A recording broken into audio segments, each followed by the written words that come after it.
Bonjour à tous. Nous allons aujourd'hui vous présenter comment fonctionne la solution de dématérialisation des factures fournisseurs, la solution FactuFlow, qui permet d'automatiser le traitement au format digital des factures d'achat.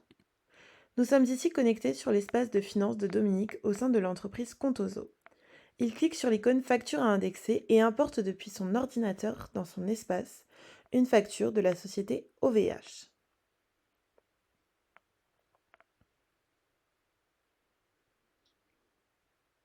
Dans l'onglet des workflows, on voit qu'il y a la facture qui a été automatiquement ajoutée et elle est actuellement en statut à traiter, signifié par la pastille bleue. Sur la partie droite de l'écran, on voit la facture en format original. Lorsque l'on rentre dans le workflow, on peut directement voir le circuit des factures entrantes de la soumission à la mise en paiement. Dans Modifier, on peut rectifier et corriger les métadonnées de la facture. Fournisseur, montant, service destinataire, date d'échéance, etc. Toutes les métadonnées sont directement visibles et surlignées sur le document sur la partie droite de l'écran.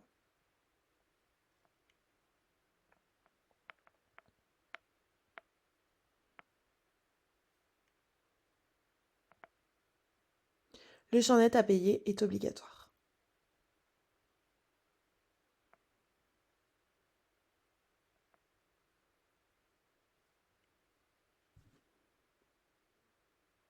La prochaine étape est le rapprochement comptable de la facture qui consiste à associer automatiquement à la demande de l'utilisateur là où les commandes et le ou les bons de livraison à la facture lorsque le numéro de commande est identique.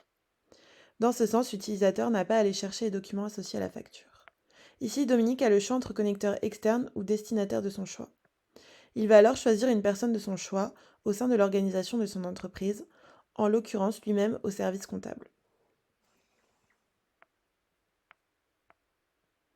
Lorsque l'on rouvre le workflow de cette facture, on voit que celle-ci est désormais passée dans l'étape bon à payer et qu'elle a bien été validée lors de l'étape précédente par Dominique.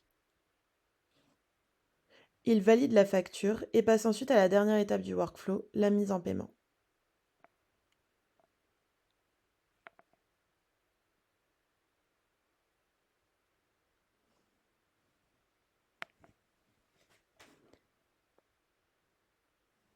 Il valide la mise en paiement de la facture. Nous espérons que ce tuto vous aura éclairé sur comment indexer une facture fournisseur, comment l'intégrer dans un workflow de traitement et comment faire une analyse et rapprochement pour bon de commande. Dans une deuxième vidéo, nous vous montrerons comment extraire les données vers le système comptable et comment faire des analyses décisionnelles, notamment avec notre partenaire Digdash. À bientôt!